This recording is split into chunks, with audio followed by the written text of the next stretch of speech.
Assalomu alaykum. Men sizlarga O'rta-Chirchiq tumani haqida hikoya qilib beraman. Keling birgalikda uning o'tmishi va buguniga sayohat qilamiz.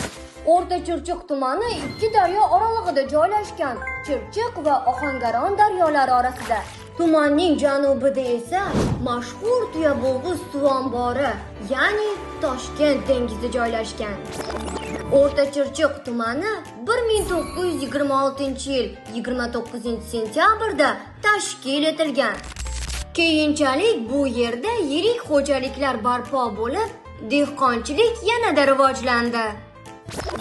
Bugungi kunda tumanda biznes, ayniqsa mebel savdosi rivojlangan. Qorasuv shaharchasi bu sohaning markaziga aylangan.